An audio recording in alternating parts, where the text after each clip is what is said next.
당연히 이 시간 한 해의 삶을 되돌아보는 시간으로 모두가 삼고 있을 거라고 믿어 의심치 않습니다. 우리가 1년 전에 세웠던 목표를 얼마나 이루었는가를 생각해보는 그런 시간이 되리라고 봅니다.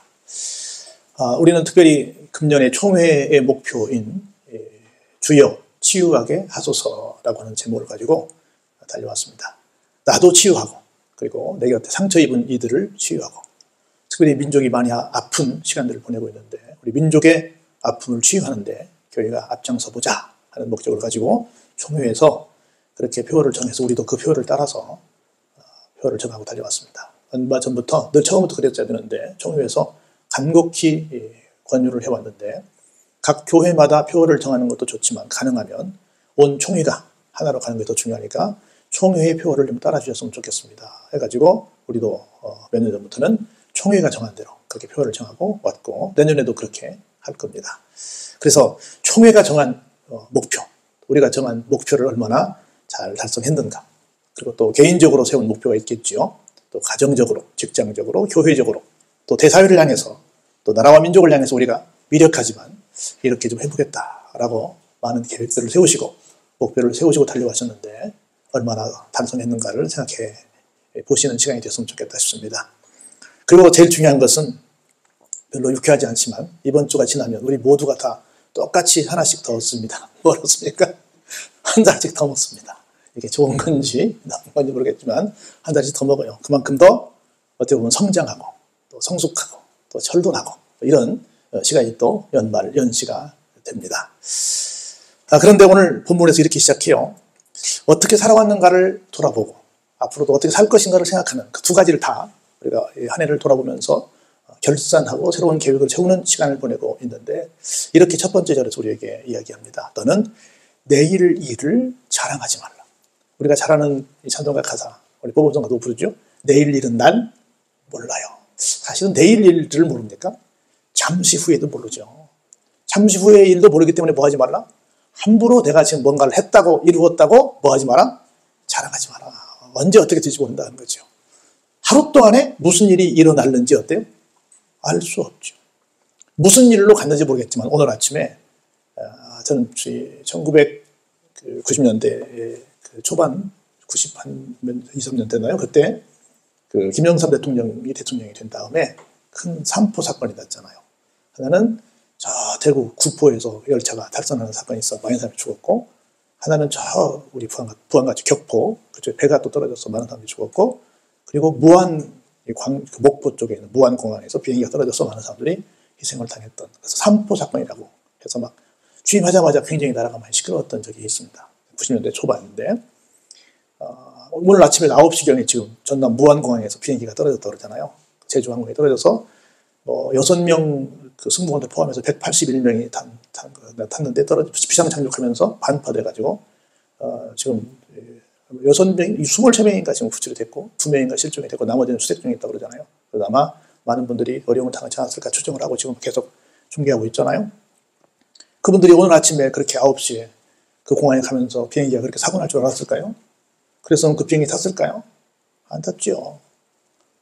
바라기는 아마 그분들이 모두 그쪽 목포 쪽에 교회가 있어서 주일 성수하러 다 달려간 줄로 믿습니다.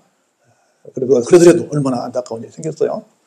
나는 그 얘기 들으니까 그 생각이 나더라고. 옛날에 우리가 80년대 서울에 있을 때 제일 많이 듣던 말이 우리 교회 성도님은 그냥 평상시 근무를 제주도에서 하는데 주일 성수하기 위해서 맨날 토요일마다 날라와서 주일 성수하고 또 내려가요. 이런 얘기 난 들었거든요. 그래서 난 그 생각이 들더라고. 그분들 아마 다들 전국 각지에서 있다가 주일 성수하러 다 거기 가서 그렇게 했는데 그렇게 하다 안타까워서 어떻게 되나. 그런 얘기 들더라고. 나는 다른 일로 가지 않았을 거라고 난 믿어 의심치 않다고 제가 믿고 싶어요.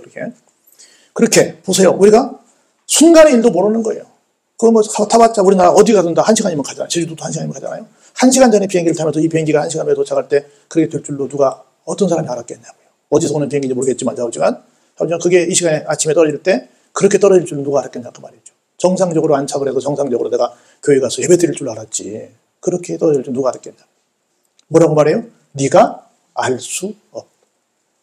우리가 알 수 없는 것이 인생인데 알 수 없는 인생을 가지고 내가 뭔가를 할 수 있다고 얼마나 자랑질하면서 큰소리 치면서 한 해를 살아왔는가를 한번 생각해 봤으면 좋겠다는 거예요. 그럴 수 없다는 거죠. 그럴 수 없습니다. 쉽게 말해서 내가 너무 경솔하게 함부로 말을 하면서 살아오진 않았을까를 한번 생각해보는 금년의 마지막이 됐으면 좋겠다 하는 생각이 듭니다. 그러면서 이렇게 얘기해요. 타인이 너를 칭찬하게 하고 무엇으로는 네가 직접은 말로 하지 마라. 외인, 바깥의 사람이 너를 칭찬하게 하고 네 입술로는 그러지 마라. 근데 우리는 PR 시대를 산다 그래가지고 계속해서 얼마나 자화자찬을 하고 살고 있는지, 나를 너무나 자랑하고 있지는 않는지 한번 우리 은연 중에 나도 모르는 새에 그러고 있지 않나. 교회의 좋은 문화 가운데 하나가요. 옛날에는 교회 단에 세워서 간증을 많이 시켰어요. 간증하러 다니는 강사 같은 사람도 많았었어요. 근데 어느 순간부터 그게 다 거의 사라졌어요. 있긴 있겠지만 사라졌습니다. 왜냐하면 간증하면 누구를 올려야 되는데 하나님이 하셨습니다. 하나님께 올려야 되는데 말은 하나님이 하셨습니다라고 그러는데 가만히 들어보면 자화자찬이 좀 많이 들어가 있어서 오히려 이게 약보다는 독이 되는 경우가 많더라. 그래가지고 그 시간을 많이 이렇게 없애서 지금은 아마 내가 볼 때는 뭐 간증은 거의 어디서만 들어봐요. TV 방송에서 새롭게 하고서 이런 데는 들어볼 것 같아. 근데 딴 데서는 별로 못 들어보는 것 같아. 근데 간증이 많으면 너무 좋아요. 제가 볼 때 간증거리가 많아야 될 거 아니에요. 근데 내가 막 그래서는 안 된다는 거죠. 다른 사람들이 이 사람은 좀 훌륭하다고 말해줘야지 자기가 가서 내가 훌륭해요라고 말하는 건 좀 그렇지 않나. 우리가 한 해 동안 살면서 내가 나를 잘났다고 막 하고 있지 않았나 한번 생각해보는 시간을 갖는 게 너무 중요하지 않나 하는 생각이 듭니다. 그러면서 이렇게 우리에게 말씀해요. 더 진일보적인 얘기. 돌은 어떻대요? 무겁대요. 그리고 돌들이 깨지고 뭐가 돼요? 모래가 되죠. 근데 모래도 어때요? 가볍지 않죠. 모래 하나는 가볍지만 그거 모아보세요. 그것도 가볍지 않습니다. 굉장히 무겁습니다. 모래도 무겁고 돌도 무거워요. 그런데 더 무거운 것이 하나 있대요. 뭐가 있대요? 분노래요. 분노는 이 둘보다 더 무겁답니다. 그런데 앞에 기가 막힌 말씀이 붙었어요. 누가 분노한대요? 미련한 사람이 된다는 거예요. 분노는 분개하여 크게 화를 낸다 이런 뜻이에요. 사전적인 의미가. 분개는 어떤 일에 대해서 분하게 여긴다는 거예요. 뭐 비슷한 말이죠. 분해서 뭘 내요? 화를 내는 거예요. 분해가지고 화를 내요. 뭐 분을 못 참잖아요. 분해가지고 화를 내요. 누가 그런데요? 미련한 사람이. 그럼 이 사람은 어떤 사람이 된대요? 무거운 사람이 된다는 거예요. 무거운 사람. 좋은 뜻의 무거운 사람이에요? 나쁜 뜻의 무거운 사람이에요? 나쁜 뜻의 무거운 사람이죠. 나쁜 뜻에. 볼까요? 분이 얼마나 무서운가? 분은 어때요? 잔인하답니다. 막 화를 내는 거죠. 노는 뭐 어떻대요? 아주 무서운 이 장마철에 막 쓸고 가는 홍수 같대요. 창수는 홍수입니다. 홍수 같대요. 그리고 이 분도 무섭고 노도 무서운데 분노가 다 무서운데 더 무서운 게 있대요. 뭐래요? 투기래. 투기를 부리기 시작하면 그 앞에 누가 설 수 있대요? 없대요? 없대요. 그래서 우리말 나왔죠. 여자가 뭐 온유에도 하늘 부으면 뭐가 세운다고요? 설이 빨리 선다고. 설이는 언제 서는데요? 추울 때 서지. 그때 온유월은 더울 때잖아요. 여기 다 이 말씀 보고 그 사람 우리나라 사람들 여기 속담 만들었나 봐. 분과 노도 대단하지만 분노보다 더 심한 게 뭐라고요? 투기래요. 투기 앞에는 아무도 설 수가 없답니다. 우리가 살아오면서 다시 한번 정리해봐요. 내가 자화자찬한 적은 없는가?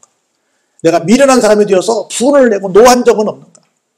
내가 맨날 투기한 그 남들만 계속 이렇게 바라보면서 곱지 않은 시각으로 갖고 그 사람에 대해서 뭔가 이렇게 불편한 마음 갖고 정말 불편하게 한 해를 살아오지 않았는가 생각해보는 이 시간이 됐으면 좋겠습니다. 그러면서 우리가 늘 교인들은 뭐 사랑 타령하고 있잖아요. 사랑 중에 이런 말씀이 있어요. 면책은 숨은 사랑보다 나으니라. 면책 좋은 말 같지요. 책임을 면하는 거. 여기서 말하는 면책은 뭐겠어요? 직면입니다. 상담학자로 말하면 앞에 면전에 두고 책망하는 거예요. 사람을 마주 대하여 꾸짖는다. 이런 뜻이 사전적인 의미예요. 그러니까 사랑을 하는데 속으로 나 사랑해 라고 하는 것보다는 차라리 대놓고 이렇게 뭐라고 할 말을 하는 것이 더 낫다라고 말합니다. 여러분들이 한 해 동안 살면서 얼마나 면책했습니까? 제가 그런 얘기 농반 진반 삼아 하는데 우리가 살면서 누군가에게 혼나며 산다는 건 복된 사람이다. 내가 한 번도 혼난 적이 없어 이렇게 말하는 것은 두 가지 경우일 거예요. 정말 완벽해서 혼날 일이 없거나 아니면 자기가 혼날 때 그걸 받아들일 수 없는 비인격적인 사람이기에 아예 그냥 혼을 안 냈을 뿐이다. 대부분의 경우는 첫 번째 사람이겠어요? 두 번째 사람이겠어요? 두 번째 사람이겠지. 내가 한 번도 1년 동안 교회를 다니면서 안 혼났다. 그건 자랑거리 아닐 수도 있어요.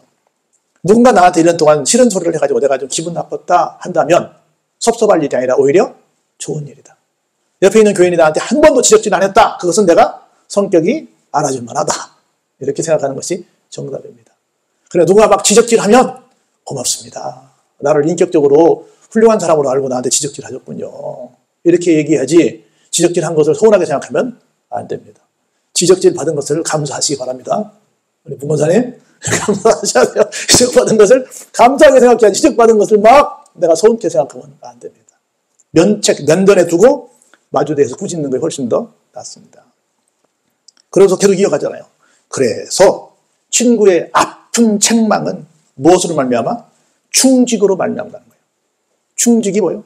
진짜 친구의 자리를 지키는 사람이지요. 충직으로 말미암는 것이나 원수의 잦은 입맞춤은 어디에서 나와요? 거짓에서 나오지요. 오늘 우리가 정말 어떤 충신이 없다고 지금 개탄하잖아요. 내 곁에 정말 이런 사람이 없다는 거. 책망, 권면, 권고, 조언 이런 것들이 사라진 세상에 살고 있습니다. 이런 것이 있다고 한다면 정말 그 사람은 행복한 삶을 살고 있는 사람입니다. 그러면서 이렇게 말해요. 배부른 자는 뭐도 싫어요? 세상 마실 때 우리가 뭐라고 말해요? 꿀맛이다 그러잖아요.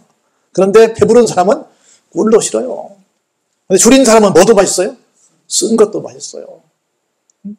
저는 부끄럽지만 개인적으로 입대 전에는 깻잎을 좀 독특한 향 때문에 못 먹었어요. 지금은 제가 세상에서 못 먹는 게 한 몇 가지 되는데요. 술, 담배, 마약 이런 건 제가 못해요.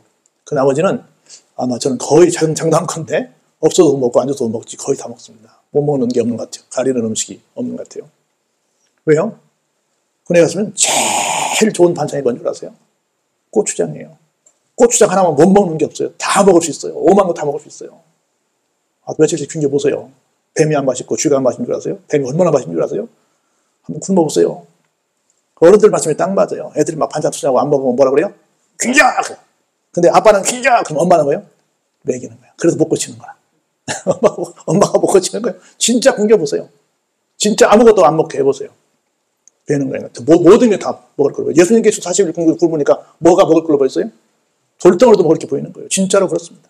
한번 진짜 굶어보세요. 고추장 하나면 세상 못 먹을 게 없습니다. 다 먹습니다. 다 먹어요. 정말로. 제가 체험자입니다.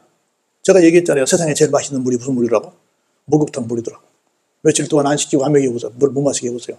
그러고 나서 목욕시키는데 목욕탕 들어가자마자 목욕탕 탕물을 얼마나 맛있게 난 세상에서 그보다 맛있는 음료를 먹어본 적이 없어요. 장교들이 다 목욕하고 나간 그 물 깨끗하게 받아놓은 물이 아닙니다. 1차 장교들이 씻고 나간 물을 그리고 거기 그 탕 속에 들어있는 물을 마셔보세요. 얼마나 맛있는가. 세상에 그보다 맛있는 물이 없어요. 나는 그렇게 그보다 맛있는 음료수를 먹어본 적이 없습니다. 정확한 말이에요. 근데 안 해봤게 지금 우리가 안 해보지 일반적으로 안 해보잖아요. 그러니까 잘 몰라. 호건사님 이 음식이 보통 거표가 아닌데 이게 잘 몰라요. 여러분들이 맨날 맛있는 거 먹으니까. 정말로 그렇습니다. 배부른 자는 꿀이라도 싫어하고 줄인 자에게는 쓴 것이라도 낫습니다. 그래서 정말 우리가 정말 만난 걸 먹고 살았다. 잘 먹고 살았다. 감사했다라고 해야 되는데 우리는 그냥 늘 어떡할까. 참 행복한 고민을 우리 많이 해요. 우리 맨날 어디 사람들 만나서 어디 밥집 갈 때마다 어디 갈까 늘 고민하잖아요. 주면 감사하지. 먹으면 감사하지. 우리가 너무나 정말 배부른 타박들을 하고 있다. 생각이 듭니다. 그렇게 살고 있지 않나. 그런데 그럼에도 불구하고 저는 그 말이 참 안타깝더라고요.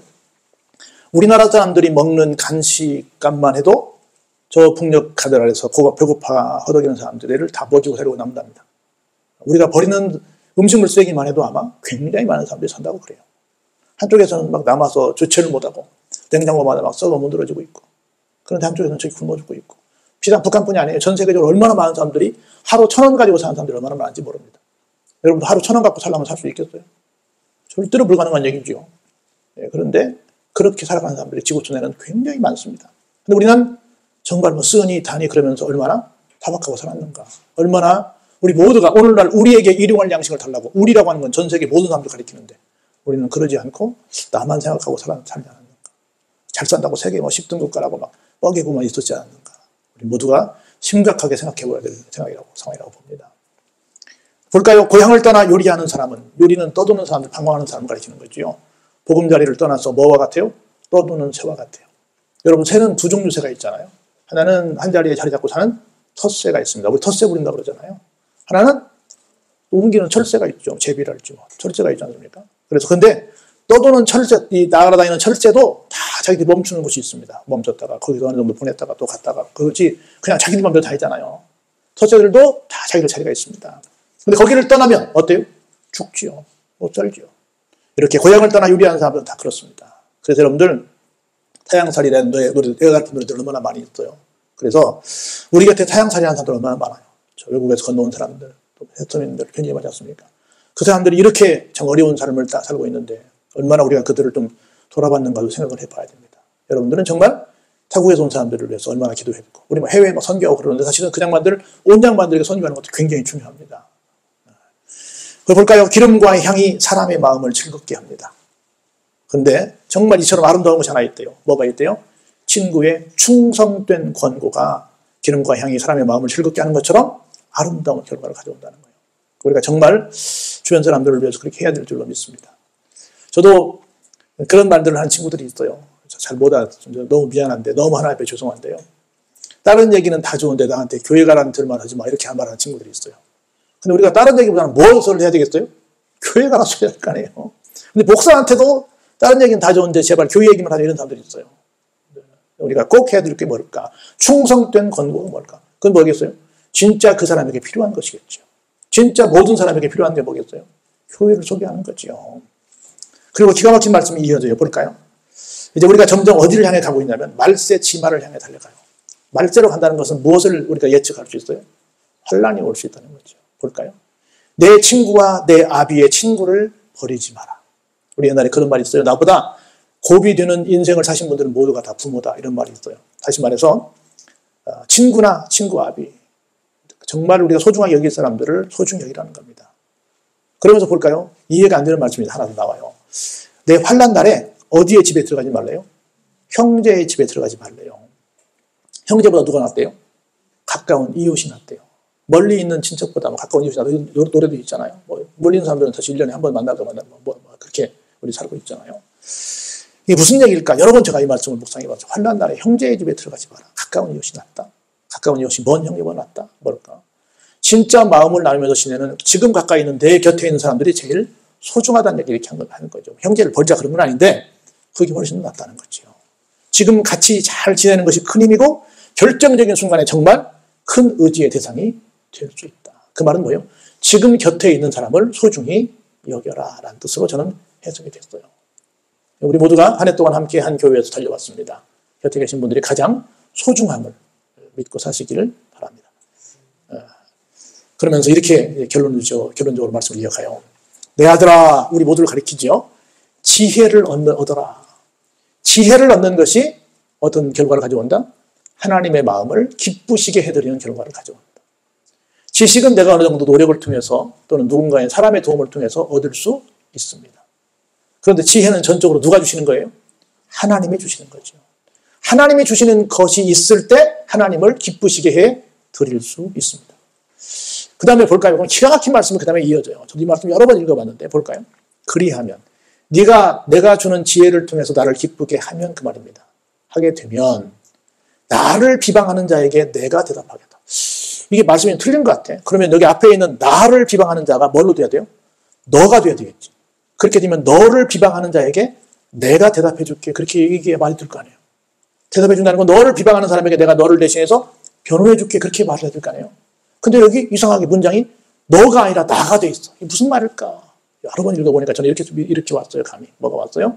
아, 네가 나에게 지혜를 얻고 나를 기쁘게 하면 지금부터 너는 너가 아니고 너는 누구다? 나야.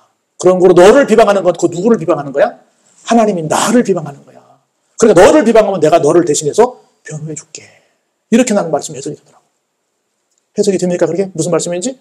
너는 너가 아니야. 이제부터 넌 나야. 너 건들면 누굴 건드는 거야? 나를 건드는 거야. 널 비방하면 누굴 비방하는 거야? 나를 비방하는 거야. 내가 그거에 대해서 내가 반드시 책임질게. 가만 놔두지 않을게. 그래서 하나님이 주시는 지혜를 받아서 뭘 하자? 하나님을 기쁘시게 해드리자. 하나님을 기쁘시게 해드리면 결국 누가 좋다? 내가 좋다. 내가 살면서 비방받을 일이 있잖아요. 누가 나를 내가 잘못 안 해도 나를 원망하는 일이 있잖아요. 그런 사람들을 향해서 하나님이 어떻게 해요? 다 책임져 주시겠다는 거예요. 다 커버해 주시겠다는 겁니다. 그러면서 볼까요? 슬기로운 자는 어떤 사람이냐면 재앙을 보면 어때요? 숨어 피한대요. 어리석은 자는 어때요? 나가다가 해를 받는데요. 무슨 얘기예요? 뭐 부리지 마라? 객기 부리지 마라. 객기 부리지 마라. 괜히 객기 부리다가 낭패당한다. 객기는 뭐예요? 잘난 척이지.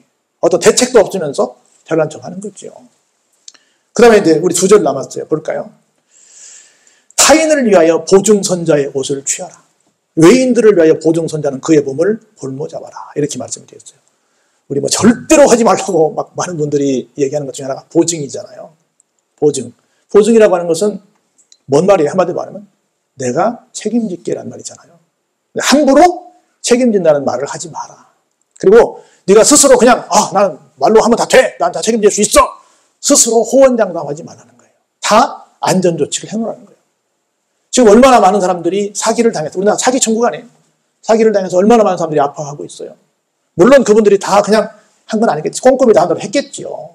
그럼에도 불구하고 얼마나 많은 사람들이 어려움을 당하고 있고, 특별히 청년들이 얼마나 많은 전세 사기가 피해 같은 그런 어려움에 많이 처해 있습니까?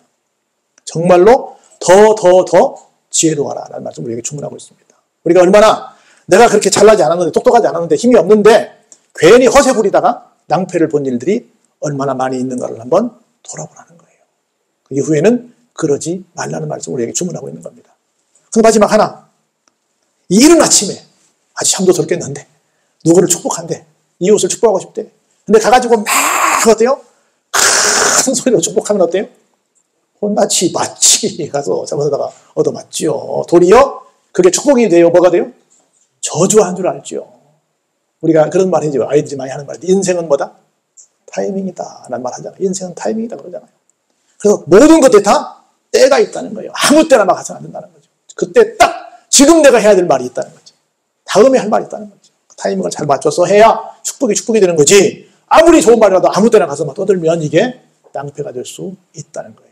우리 한 해 동안 나는 좋은 마음으로 했어. 좋은 마음으로 축복하고 막 했어. 근데 지나놓고 보니까 별로 내가 좋은 소리보다는 나쁜 소리 많이 들었는데, 그러면 받는 사람이 뭔가 잘못했다기보다는 혹시 내가 타이밍을 못 맞춘 건 아닌가를 또 생각해 보자는 거예요. 그래서 내가 한 살 때 더 먹는 철든 나이가 되니까 이제는 좀 내가 말을 정말 적재적소에 잘 필요적절, 우리 은쟁반에 뭐 금서가란 말 하잖아요. 이것처럼 어떻게 내가 말을 잘하고 살까, 어떻게 살아왔는가 생각해보고 다음부터는 어떻게 말을 할까를 생각해보는, 아무리 이게 축복이라 하더라도 생각해보는 사람이 되어야 되겠다 하는 겁니다. 오늘 여기까지 말씀을 보면서 나는 한 해 동안 어떻게 살아왔지 한번 생각해보고, 또 이어지는 새해는 어떻게 살지 생각해보면서 잘 유종의 미를 거두시고 희망찬 새해를 맞는 여러분 되시길 주의 이름으로 축원합니다.